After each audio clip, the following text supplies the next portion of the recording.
Boa tarde, queridos. Hoje nós vamos estudar, rever a teoria de ontem. Parece que alguns não compreenderam direito ainda a questão da concordância verbal, ok?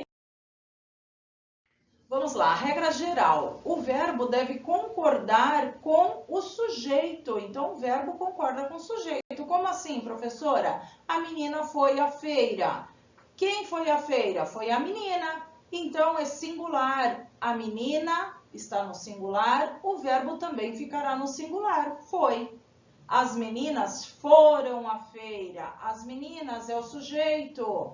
Então, está no plural, verbo no plural. Garotas e garotos foram à feira. Garotas e garotos é o sujeito dessa frase. Dois núcleos, ou seja, duas palavras importantes dentro desse sujeito. Garotas, garotos. Duas palavras importantes, então o sujeito é composto, o verbo fica no plural também.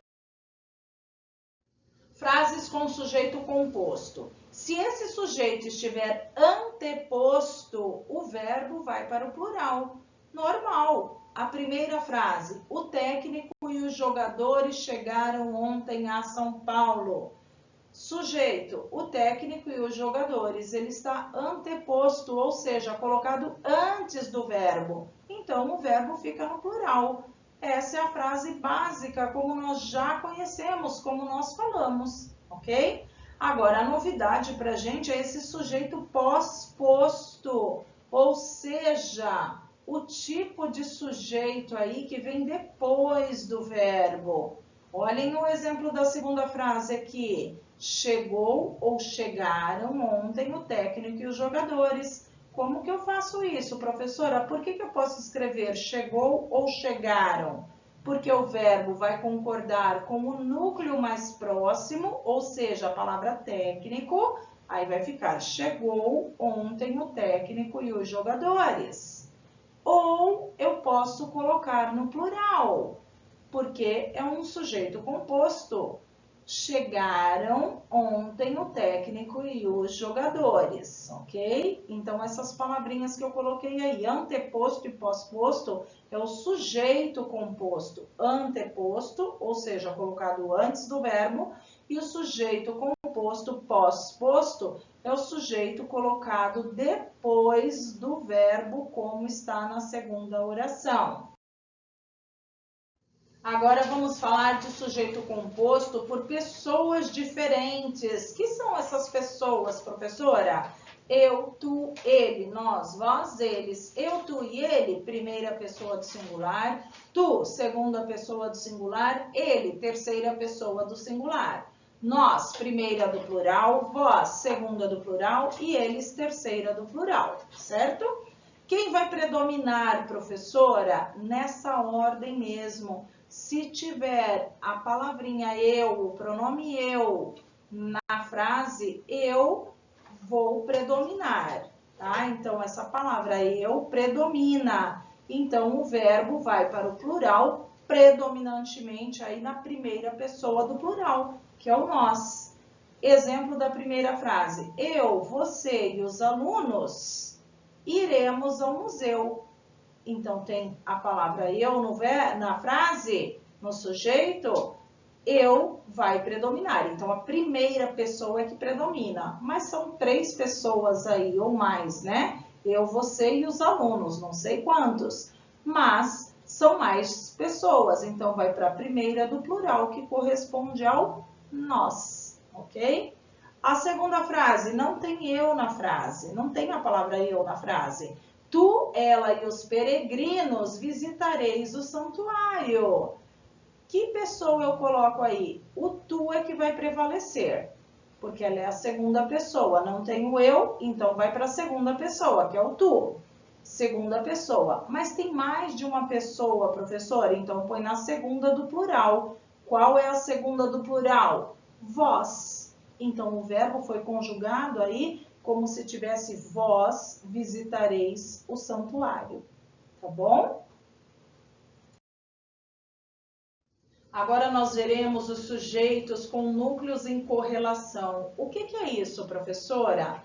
Palavras com correlação significa que elas são parecidas, elas pertencem ao mesmo campo semântico, campo de significação.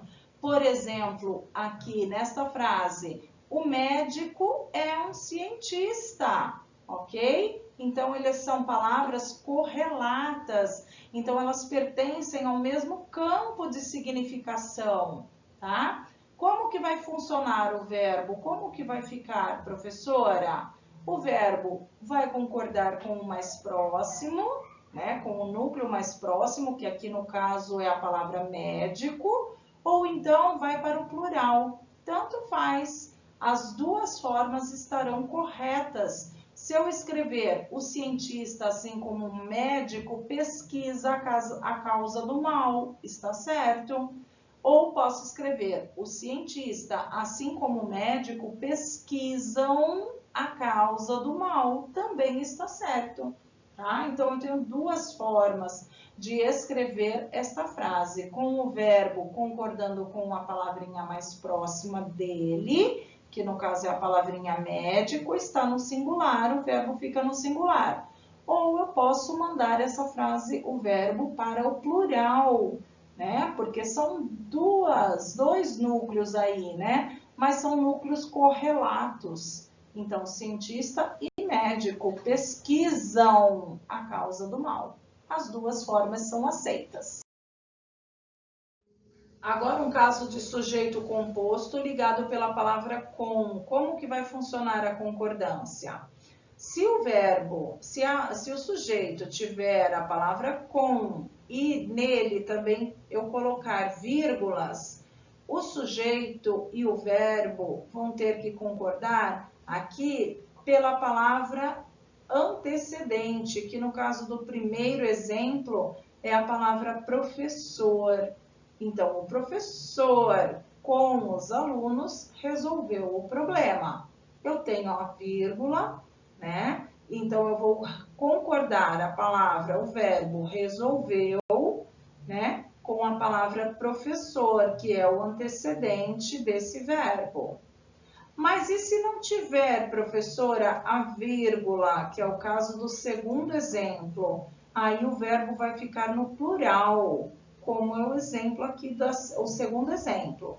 O maestro com a orquestra executaram a peça clássica.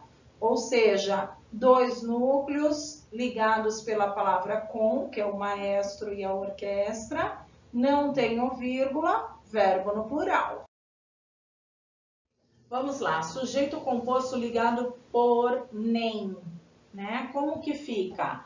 Quando o sujeito é composto e é ligado pela palavra negativa nem, a concordância é facultativa, ou seja, tanto faz colocar no singular ou no plural.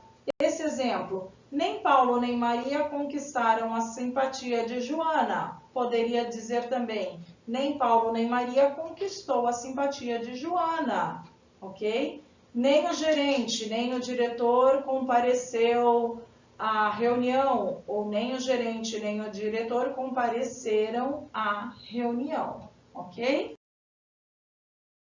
E agora, nosso último tipo por hoje de sujeito composto, né? A concordância verbal com sujeito composto. Então, vamos ver agora os sujeitos compostos ligados pela palavrinha ou. Como é que vai ficar, professora? Depende. Se eu tiver um termo excludente, a ideia de exclusão, aí eu vou colocar o verbo no singular, porque somente um vai poder. Por exemplo, a Valdir ou Leão será o goleiro titular. Só existe um goleiro titular, o outro é reserva. Então, só pode ser o verbo no singular. Agora, se esse ou não tiver essa ideia de exclusão de uma pessoa ou de outra, aí eu ponho o verbo no plural. João ou Maria resolveram o problema. Quer dizer, tanto faz se foi o João, se foi a Maria, ok? Tanto um quanto o outro pode ter resolvido o problema. Aí eu coloco o verbo no plural, porque um e o outro, tanto faz, pode ter resolvido, tá bom? Eu espero que vocês tenham compreendido um pouco melhor essa questão, tá? Da concordância verbal. Amanhã, na nossa aula, nós falaremos um pouco mais sobre a concordância verbal. Eu darei umas explicações a mais, trarei outros exemplos para vocês, ok? Um abraço, até amanhã.